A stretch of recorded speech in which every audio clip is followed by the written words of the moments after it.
आत्मविभूत होते हुए उनके इस अभिवादन को स्वीकार करते हुए उनसे हाथ उठाकर उनके अभिवादन का जवाब देते हुए। तो ये कुछ देर पहले की तस्वीरें हैं जब हमने देखा कि प्रधानमंत्री बद्री विशाल पहुंचे और उन्होंने वहां पर जाकर पूजा अर्चना की। हमने आपको बताया कि बद्रीनाथ धाम जो हिंदुओं का प्रमुख धार्मिक स्थल है, 4 धामों में से एक। तो ये मास्टर प्लान है स्पिरिचुअल स्मार्ट टाउन हिल, यानी कि एक स्पिरिचुअल आध्यात्मिक स्मार्ट टाउन हिल बनाया जाएगा बद्रीनाथ के पास। कैसे इसे विकसित किया जाएगा, देखिए ये पूरा रिवर फ्रंट है जो अभी आप नदी देख रहे हैं, उसकी तर्ज पर, उसके तट पर किस तरह से यहाँ पर इसको विकसित किया जाएगा एक इस तरह की नगरी के रूप में जहां जब श्रद्धालु, तीर्थगण या पर्यटक आए तो उनको एक वर्ल्ड क्लास एक्सपीरियंस मिले। और इसी बात को समझते हुए कि किस तरह से इस विकास कार्य को आगे बढ़ाया जाएगा उसका जायजा लेते हुए प्रधानमंत्री, हमने देखा था कि कुछ देर पहले प्रधानमंत्री ने बद्रीनाथ धाम के दर्शन किए और फिर पूजा अर्चना शुरू की।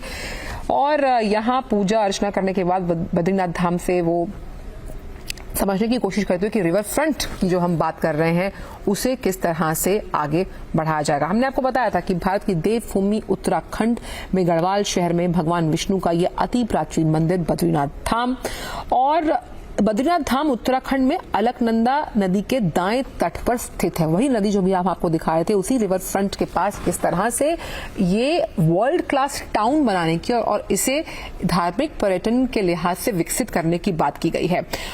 और इसका मुख्य द्वार का जो मुख है वो नदी की तरफ है। धार्मिक आस्था का ये जो प्रतीक है, ये धाम वर्ष में 6 महीने बंद और 6 महीने के लिए खुला रहता है। कुछ ही दिनों बाद जब जिस तरह से मौसम अब करवट लेगा, हम जानते हैं कि सर्दियां आ रही हैं और वहां पर जिस तरह से बर्फबारी होती है फिर मंदिर बंद हो जाएगा। और भयंकर बर्फबारी की वजह से पहाड़ी रास्ते लगभग बिल्कुल बंद हो जाते हैं, वहां से आना जाना कट जाता है। और श्रद्धालुओं के लिए ही नहीं बल्कि सैलानियों, प्रकृति प्रेमियों के लिए भी आकर्षण का केंद्र है। और जैसा हमने आपको बताया कि बद्रीनाथ भगवान विष्णु का धाम है। और हम जब स्कंद पुराण का जिक्र करते हैं तो केदारनाथ और बद्रीनाथ धाम के बारे में लिखा गया है कि अगर प्राचीन मंदिरों में से सबसे विहंगम दृश्यों से ओतप्रोत कोई मंदिर है, चाहे हम पृथ्वी की बात करते हैं, स्वर्ग की, नर की, तो वो बद्रीनाथ और केदारनाथ है। और कई पुराणों में कई सिद्धांत कथाएं हैं जो इन दोनों मंदिरों से जुड़ी हुई हैं। खासतौर पे कहा जाता है कि अज्ञातवास की अगर बात की जाए तो यहाँ पर जो तमाम पांडव थे उन्होंने यहाँ पर बैठ के साधना की थी।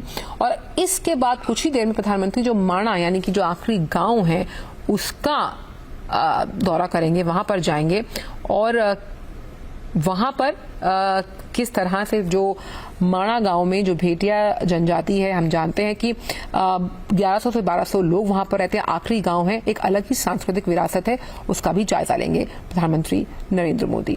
तो बद्रीनाथ धाम में पूजा अर्चना की है प्रधानमंत्री ने, उससे पहले केदारनाथ धाम में भी तमाम जो विकास कार्य होने उसका भी इसी तरह से जायजा लिया था प्रधानमंत्री ने।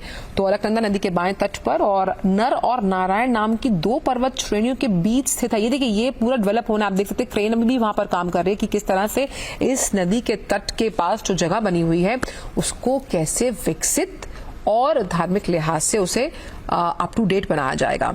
तो ऋषिकेश से 214 किलोमीटर की दूरी पर उत्तर दिशा में स्थित बद्रीनाथ मंदिर शहर का मुख्य आकर्षण आप इसको मान सकते हैं।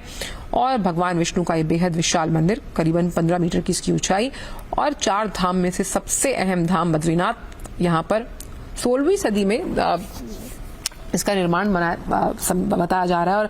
और शंकराचार्य ने जिस तरह से धार्मिक लिहाज से सनातन धर्म को आगे बढ़ाते हुए कई मंदिरों की स्थापना की, उनमें से बद्रीनाथ एक। ये अगर